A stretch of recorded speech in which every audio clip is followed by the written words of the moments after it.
Hello, welcome to Business as Unusual. This talk is for anybody who's using Facebook ads, Google ads, LinkedIn ads, or anyone measuring conversions from online traffic sources in Google Analytics, or anything really. There are other things. I saw one the other day, it was Papaya or something. Michael will know. I'll ask him in a minute. It's going to include actionable tips to improve the performance of your paid media, as well as give you the understanding around some complex some complex toppings like peanuts and jam, or ice cream and dog poop. That's a complex topping. Around complex topics, excuse me, around value-based bidding. We are joined by the very smiley and very happy, and also in some sort of space chair, Michael Patton from Launch Online. Hello, Michael. Hello there, John. Thank you. I'm glad you noticed my space chair. Yeah. Before we get started, tell us about the chair. What's that all about? Well, I guess I could show you the chair. I've been tinkering. I like to tinker with things, and now that I'm a fully remote worker, I thought, Oh, this is great. Show us the tinkered chair. got to add some little amenities. So yeah, I quite like sitting here. That's amazing. We've got our first question in the chat actually. So I'm going to come to that, and then we're going to come back to the chair. Is that a Dyson in the background? Yes, and like with a lot of people with cordless Dysons, I also have another Hoover next to it that actually picks up the dust. Excellent. Now, talk to me about what does it? So was that just colours, or is that giving you some lumbar support and some massage? Oh, this is massaging right now. I mean, stupidly, I've got the heat on because it's already boiling in here, and now I've got a hot back. But yeah, I'm sort of enjoying it. That's oh, man, I tell you what, I'm enjoying the fact that you are warmed on your rear. That just makes me very pleased. Michael, talk to us about a bit. Tell us who you are, how you got into this industry, and tell us about Launch Online, as if we didn't know.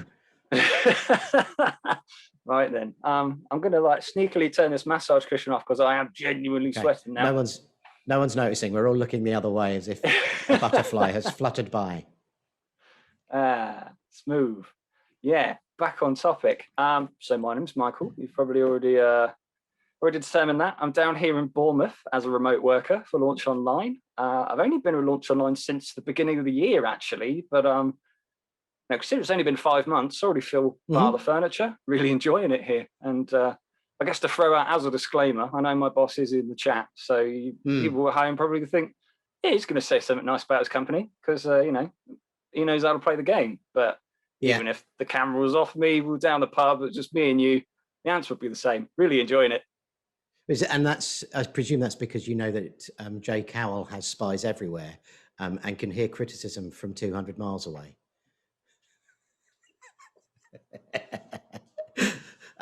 Cool. So and how did you get into this industry, Mike? Oh, Michael, excuse me. Oh, no worries. I prefer either. It's I have no preference. But a funny story about how I got into the industry. Actually, I used to work in electronics reconditioning. Getting broken DVD recorders, fixing them, selling them to different markets. It's kind of boring, actually, or warehouse work. But I happened to see the managing director's screen when he was looking at Google Analytics. And that was enough information to make me think that I had enough knowledge to be a digital marketing executive. So I put my CV in, had an interview, must have said the right things. And then basically the next 6 months after that was just racing to gain as much knowledge as I can so nobody found out. Yeah. Oh, man. Welcome. That's how we all ended up here, I think. Not necessarily thinking we could all do it because we saw analytics, but certainly there's some of that where you're like, oh my God. And one of the things I often say to people who are either new to the industry or new working with at Noisy Little Monkey is in the first 6 months, you'll realize that you don't know loads of stuff. And in the first 18 months, you'll realize how much you don't know, or you'll begin to realize that. And you go, oh, okay, I need to specialize in this because this is just a colossal piece of stuff I need to understand. What do Launch Online do? Well, primarily we're a paid media agency, so lots of PPC across different channels: Google, Bing, Facebook, Instagram, more recently Amazon. We're looking at some new display type sources as well. I don't know how much we could go into that, but we do a lot of advertising. On the side of that, we have other services like user experience, and since I joined as well, data strategy. Wow. Because data strategist. Good. That makes sense. That's me. Cool.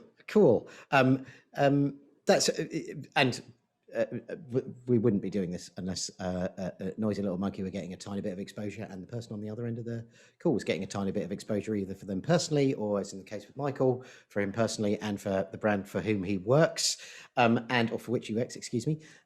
So just as a little bit more of a plug for Launch Online, they are our favorite PPC agency. In fact, they're the only PPC agency Noisy Little Monkey recommend, because we don't do PPC, but we love Jay and her team. So that includes you, Michael. I love you. Thank you. I think that's the first time I've said that on a webinar, but I mean it sincerely. So yeah, if you need PPC or anything like that, sorry, Josh, if we're making you uncomfortable. I forgot there are other people here, Michael. Thank goodness Josh has popped up in the chat to let us know that this isn't simply you and I chatting. Yeah, if you need PPC or anything like that, talk to Launch Online. If you need anything else in digital marketing, talk to us and we'll point you in the right direction of someone else.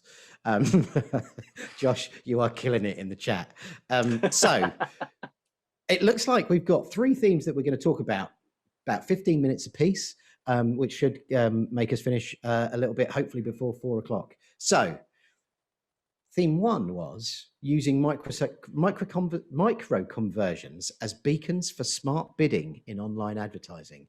What the hell did I just say, Michael? And what does it mean? Oh, it was, pretty much there, wasn't it? I guess, well, to start off from my side, I suppose, let's be a bit pedantic. Do you know what the difference is between automated bidding and smart bidding? You know what? I would normally take a punt at this, but I know that I'm going to be so far off the base. No, I don't know what the difference is. Tell me what they are.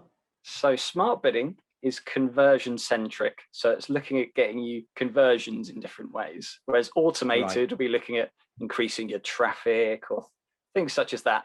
Non-conversion centric bidding. Yeah. So when we're talking smart bidding, very much smart bidding and conversions go together like a cup of tea and a biscuit. Right. Okay. So so using those as beacons for using micro conversions as beacons, what does that mean? How does that work? Or how do you make it work for your clients? Cool, yeah. I mean, this might take a little bit of imagination, but if you try and put yourself in the shoes of your smart bidding solution that you're using to advertise with, Google is serving ads, people are clicking on them, it knows that the ad's been seen, it knows that the ad's been clicked, but then as soon as they go to the website, the attitude previously was the ad's job is over. You've got the traffic to the website and you can control the exposure levels in terms of who is relevant and who isn't. So from the smart bidding's perspective, it's like, you sent your child off into the wilderness. The user's gone on the website, it's done its job. What happens there? Oh, am I still online? Yeah, you are. You're here. Oh, you've frozen. Let me continue. Apologies. So you've now frozen. That's interesting. Well, you know what? I'm going to fill till you unfreeze. You are hopefully online, because and what I'm going to do is repeat verbatim Michael's definition of smart bidding versus I like that you're speaking slowly so that you can fill the time even. It was smart bidding versus automatic bidding. And automatic bidding is focused around just driving you traffic. Is that correct? Claire, do you remember? Absolutely. That? I was taking notes. Smart bidding is conversion centric, whereas automated is about increasing traffic. I definitely wasn't looking up race across the world locations in South America and Central America. That's important, isn't it? Oh, Michael's completely disappeared now. This is going to be awful, because I don't know anything about smart bidding. Do you, John? No, we're just going to have to get Jay on. Right, Michael's back. You are muted, Michael, so you may want to unmute yourself. And then I'm going to disappear again. glad you told me that. Apologies, I do not know what happened there. Just keep the chair massaging you. The correlation equals causation. When you turn the chair off, the internet fails. I like to think of just massage yourself through the pain, but I like yours better. Hey, weirdly, your unscheduled pit stop there gave us a chance for Eve Horton to ask a question, which is automated the same as programmatic? No, not necessarily. Good question, though, Eve. So automated bidding is more about how much you pay per click or how much you're willing to pay per click. In the olden days, you would set that statically. So you say, I want to pay no more than £2 every time someone clicks this. But when you've got big accounts with like 500,000 conversions, that takes a lot of time. So what automated bidding does is it takes that off of your hands and it tries to set the bid for you, depending on certain circumstances, to get you the best result. What programmatic is a little bit more like display advertising. So it'd be not necessarily like Google display, but the sort of ads you'd see on newspaper websites, say, particularly towards the bottom at the end of the story, you see quite a lot there. Yeah. So it's more of a platform than a method, if you see what I mean. Oh, that's a smooth answer. The end of that was just, you absolutely nailed that. Thank you. That's brilliant. So you were talking to us about smart bidding. So my background is we did a bit of PPC when clients demanded it of us yonks ago. And when you said you used to set your limit on what you were prepared to bid and it was £2 or 50p or whatever, because in my day you could get it for under £1 for really good stuff. And then when smart bidding came out and even up to I suppose 3 or 4 years ago, smart bidding. Oh no! When smart bidding came, I'm thinking about automatic. When smart bidding came out around conversions, it seemed a bit hit and miss. What's it like now? Is it? How does it work? Does it work effectively? So much better. So much better. It was. I remember probably 2015, 2016. It would be a repeated cycle. You'd get on the phone with your Google Premier partner rep, and they'd say, "You should try enhanced CPC." Yeah. Doesn't work. Or we changed it. It works now. Leave it for 30 days. 30 days later, it didn't work. I'll try it again. We've just changed it. It's going to work now. So yeah, one wasn't really sold on the whole smart bidding thing until years later. And then once I really got hold of it, then it was, it was game on. And when we're talking about micro conversions as beacons, what's the difference between a conversion, a micro conversion, and a macro conversion? Is there even a macro conversion, or Oh, technically, I guess a macro conversion would be a standard conversion. So I think that's defined as, a counting of anything that is equal to something that generates value for your business, whether it be a purchase, a lead, a sign up. Typically, you'd count a conversion whenever a user completes that action. And that is still very much how clients see it. And that's part of the challenge of using micro conversions in the way that we have been doing. So I guess to rewind before I got kicked off the internet or whatever happened there, smart bidding sent your user off into the website, can't see it, it's all foggy and dark. And then if they complete the conversion, it's like, they get a postcard to say that they made it to the other side, if you like. But, and there's only a certain amount that you can learn from sending people off into like a dark zone and then hoping that they make it to the end. So using micro conversions is almost like sending a ping when they move down the funnel towards the action you want them to take. Oh, right. That's really cool. I need to check ahead and check that I'm not asking too many questions. It doesn't matter actually. So because we always fill the time, even if I ask all the questions about the stuff we're supposed to be talking about later. So, okay. So if I'm sending you a ping, I'm that person. I've clicked the ad, right, and I'm hopping down the funnel or around the flywheel, whichever method we're following. On my journey from stranger to interested visitor to engaged and delighted customer. When I'm sending, what would those little pings be? Give me some examples of what a micro conversion might be for, and if you want to put that in context of e-commerce or of a lead gen site, please do. Yeah, I guess e-commerce is a good example, or the easiest example, because you could fire a micro conversion when they add something to their cart, when they view their cart, when they start checkout, when they view the payment screen. Right. Because these are all actions that show the intent that the user wants to buy something. They're not just there to read the blog or window shop. If they add something to their basket, you'd hope that they're looking to buy it at least at some point soon. Yeah. Traditionally, what you do is, because it's a micro conversion, you wouldn't count it as a conversion. It would just be a counter. It would just count how many times that happened, but it wouldn't be treated as a valuable action. And when you think of that from a client perspective, they've got to report to their internal finance managers or something like that. And all they care about is bottom line. How much did we spend on advertising? How much did we get back? And there is a cynical view. It's like, well, we're going to add micro conversions as Great. You've gone again. That's scary, but this is good. Well, I just assume your heat, the fuse is blown on your chair. Conversions. And they go, oh, here we go. That to me. So, he's back. He's back. I could disappear again. Oh, am I back? You are back. Oh, you are back. Oh, it's I don't know what's going on. This is some sort of. You know what? If this was a client call, it wouldn't be happening. But because it's a webinar, it is. Don't worry. We'll get through. So where you got up to is someone had gone through various little micro conversions, and it was actually could be considered quite cynical by some of the senior people who just want to go, well, I've spent 50 grand on AdWords. Where's my £500,000 return? Or where's my 70 grand return? Where is that return? And we as marketers are going, well, we had 15 people put stuff in their basket. 15. God, that would be terrible, wouldn't it?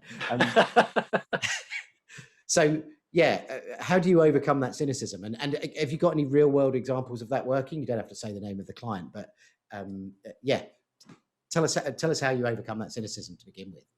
Yeah, and I guess I could give you an example and change all the details to protect the innocent. But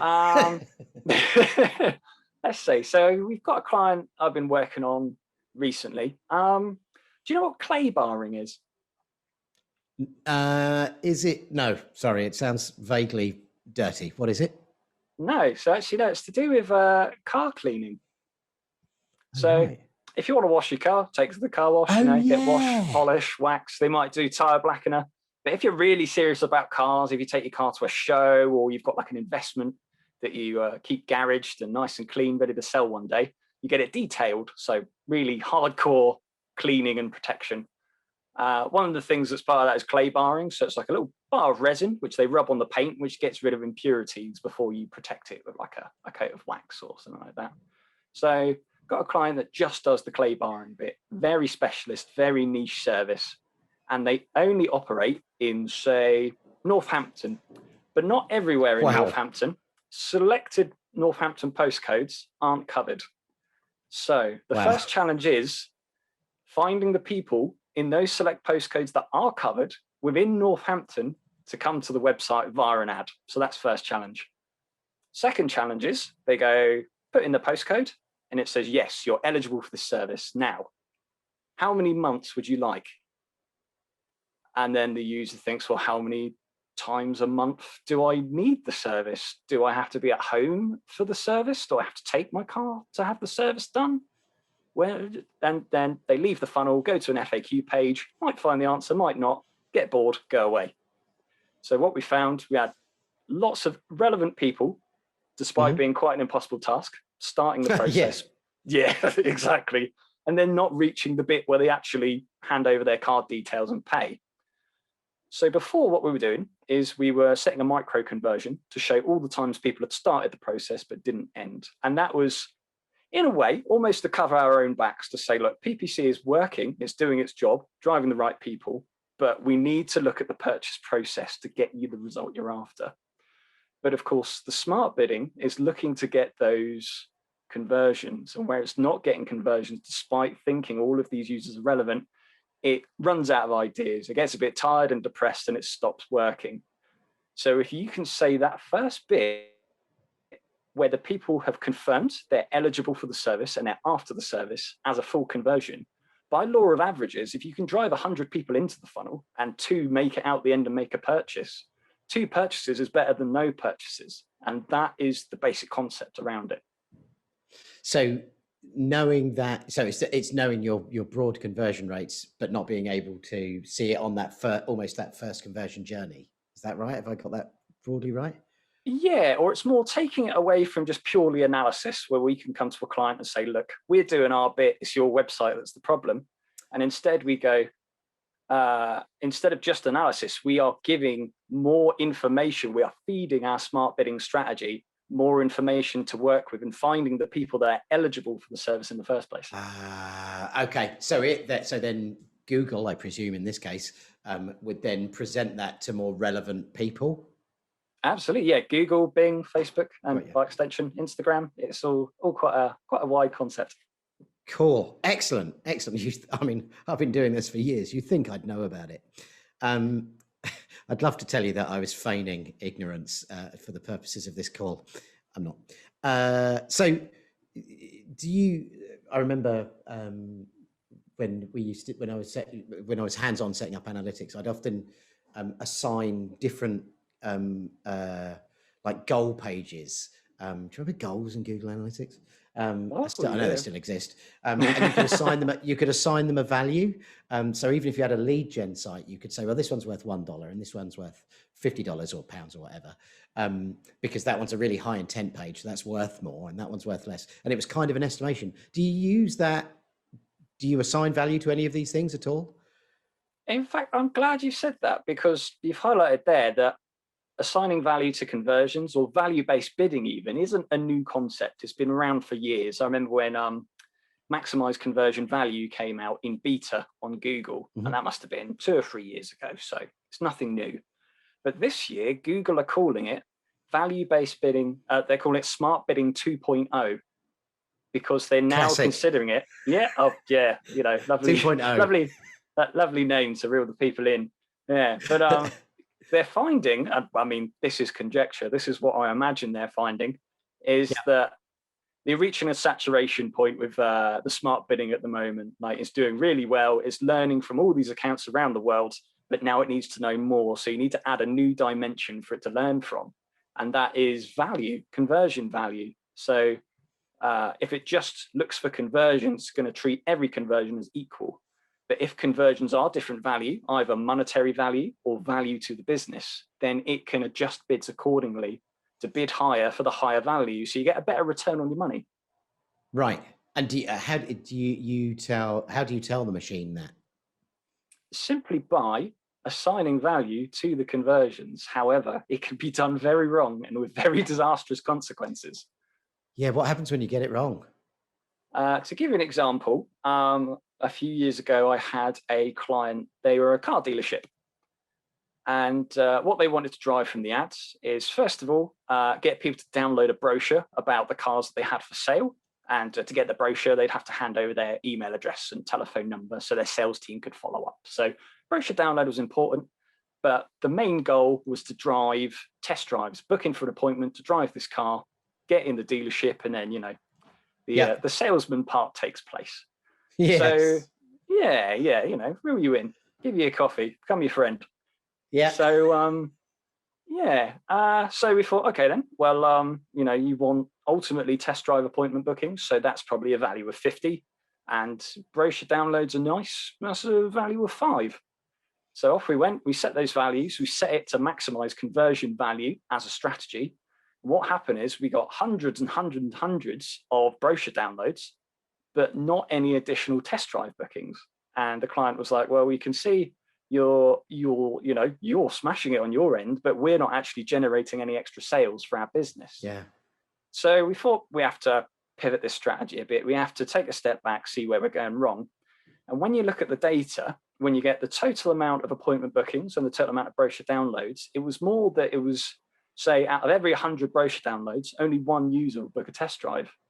So you then need to adjust the values just in the law of averages. So if you can drive 100 brochure downloads and one of those is likely to book a test drive, you'd set the value of the brochure download to 1 and the test drive is 100.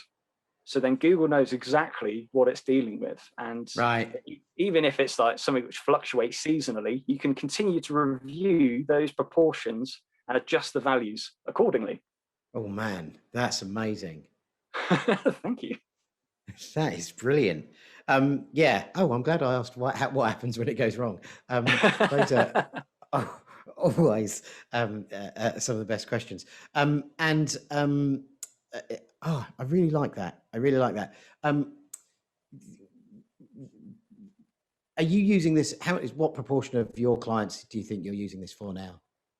It's of launch online, if that's possible to estimate. The thing is, we're blessed with so many different clients, so I don't have view of every single one of them. So I'm only, I mean, even though I'm not a paid media manager, I'm the data strategist, still I only have a limited view. It's basically anytime anyone needs some help with something, they come to me, and then I get vision, if you like. So, but yeah, it's something that it's ever increasing that we are putting clients on, adopting. The early adopters, we've had stellar results from. It's you know, in presentations where they show you an effect and they have like a graph of months or days and they have a line where the change was made.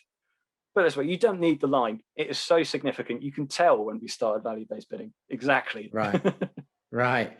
And is there I know this is almost a how long is a piece of string question, but is there like a minimum budget that you need to be rolling to think about doing that? And if you said that look, all of my money's in Google, what's my minimum budget to really maximize this, or to really see any value out of it? Excuse me. It's a bit of a tricky one, of course, because you got all different kinds of marketplaces, different industries. That's going to fluctuate in terms of budget. The thing you do need to consider is, first of all, volume. So it needs a certain amount of conversions to reach the threshold where it can make sense of the data, and time as well. Before you can properly start value-based bidding, I think it's 3 conversion cycles it needs before it fully learns. And that's Google's recommendation. That's on Google's version, if you like. And a conversion cycle is the time it takes between the first ad click to the macro conversion. So depending on your industry, could be a day, could be 6 months. Yeah. Okay. Wow. So if you're in an industry with long conversion cycles, you need to, the sooner you start, the sooner you can get ahead of some of your competitors. Oh, absolutely. But it's the volume I was talking budget because that was a very unsophisticated way to say what volume do we need to be at. That was a much better question. What volume do you need to hit? What's that minimum threshold to get over so that you can start to have a bucket of data that's big enough? Oh, I mean, it's a common question. I think it comes from the client view, like, oh, okay, how much is this going to cost me? Like, no, it's included. But in terms of the bucket of data, you said there was a minimum threshold that I need to get to be able to say for it, so it can learn. So we've got the 3 cycles. How many people need to go through one of those cycles or whatever? So for the bidding strategy on Google called Target Return on Ad Spend, TROAS for short. I've seen that. I've seen that written down on a presentation that I wasn't listening to. Brilliant. I mean, when you see too many acronyms, it all just blurs, doesn't it? I appreciate that. But for target return on ad spend, you need 15 conversions, and it all depends how you set them up. If you set the strategy at campaign level, there'll be 15 conversions for that campaign. Or if you group campaigns together in a portfolio, then the whole portfolio just needs 15. Right. Okay. And that would be 15 macro conversions. That's correct. Or even micro conversions, so long as you set them up with value and as full conversions. Right. Okay. Wow. Okay. So it's not huge. That's cool. Okay. That is really good. I'm going to be really selfish and ask you a question that really pertains to people who do my sort of stuff. So what I've got to think, let's say that you've got, and there's probably actually lots of our audience and our community will have businesses where they are like Noisy Little Monkey, where there isn't an end point where Google would necessarily know that this has turned into a new business. So for instance, in fact, actually from one of your ads that you set up for us, client came to the website, couldn't find a phone number, thank goodness. Otherwise, it wouldn't have tracked so effectively. Filled in the form deliberately. We couldn't find the phone number. I don't want people calling my team. Good grief, precious animals. So couldn't find a phone number. Came through the form, and then in a basic ad setup, right? That's the conversion. It's done. He's come through the form. We've then got HubSpot, which then tracks him through to when revenue starts, and then we can see how much revenue we've made. And you've frozen. And congratulations, Claire. I think you're the closest at 1541, and Michael has frozen. It's as if I fixed it. Yeah. I'm just in the back end tinkering away. I predict. Yeah, that's a good question. Natalie says, what do I win? John, what do I win? What you win is a holiday to Bali. To Bali, yes. Does that just In mean fact, you know what, guys? If Michael is away for another minute, I'm giving everybody on the call a holiday to Bali. Come on. Oh, first class, all expenses paid. Oh, Michael, what a shame you made it back. I was just saying, if you didn't make it back within a minute, I was going to pay for everybody to go to Bali. First class, expenses paid. You win some, you lose some, I suppose. Yeah. There's still time for you to freeze and drop out again, so we're going to hold you to that for the next 20 minutes. No, I'm afraid that was a one-time only deal on this dropout. On the next dropout, there will be a different prize that can be won. Okay. I'm going again. Right. Bye. Hello, Claire. Bye, Claire. Hello, Claire. What the? Oh, he's gone. Oh no. No. No, you're back. You're here. Yeah. Oh, stay. you scared me then. You did that. Oh. So, I can't remember the question I asked because you were dropping. Oh, yeah. So, Claire said she could see the panic in your eyes. You've come through. So, I can measure that now with something like HubSpot that someone's converted into something that is now driving us revenue. But most people don't have HubSpot, and those who do, can we assign micro conversions to, if I've got HubSpot or Marketo or Eloqua or one of those systems, can I assign micro conversions in there that will talk to AdWords, or how do I do it? Yes, you can. And it takes some doing, and it's something that Google are trying to make more accessible. I think that Google themselves have their what they call their tag team to try and get this integration working, because again, this is going to add a whole new dimension to smart bidding in the future, knowing what actually became a sale, all the stuff that happens offline, say. So a simple way to do it is, if you've got a CRM system, you can get a developer to take what's called the GCL ID on Google, or MS Click ID. Takes that little code, if you like. Translation. Yeah. Oh, yeah. You got to have a Bing translation every now and again for the people at the back. For the corporates. Right. Okay. Yes.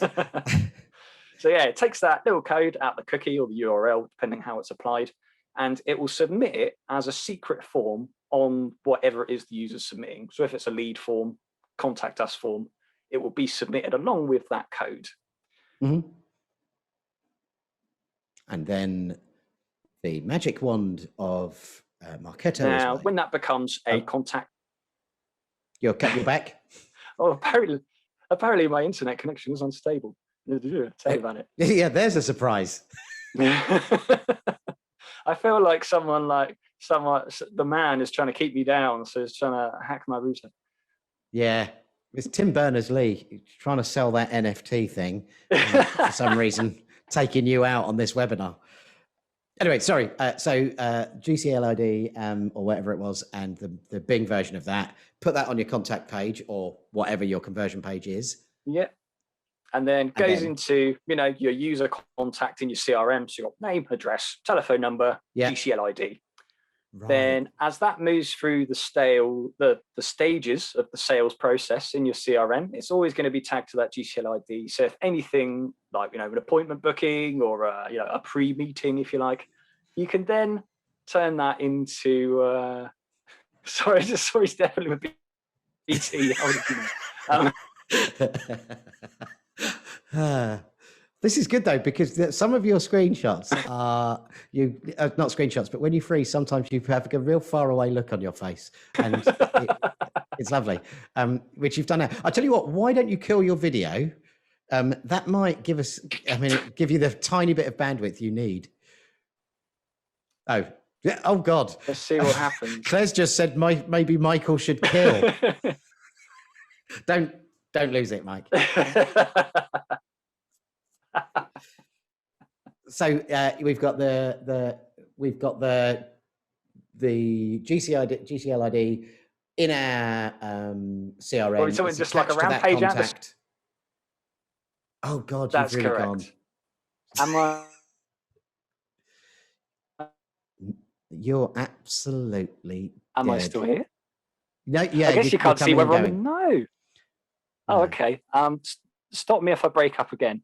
But basically, anything that's a sales event or an event that leads up to a sale, the ultimate goal for your business, that can then be exported by just a simple CSV spreadsheet. So long as it's got that ID, that click ID, it can then be re-imported back into your ads platform, and it can tie that sale all the way back to that first ad click. Perfect.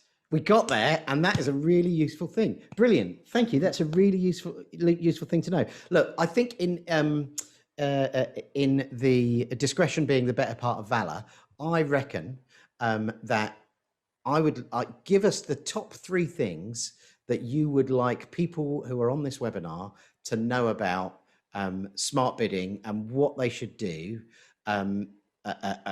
following this webinar. Give us the top 3 things. We'll get through those, and then we'll just bail, and you can go and kick your router. It's like you're a mind reader. It's top 3. Okay. Number 1, I suppose, is tackle the biggest challenge first, and that's client understanding. So really work with your client, or even if it's in-house, whoever you have to report to, on what everything means. And it very much is the future. It's the way that everything is going. There's no avoiding it unless you want to be left behind. These are all the things you have to understand and translate to any stakeholders that anyone involved has to report to. This is what's going on, and this is going to help our business. So that's the groundwork, if you like. Yep.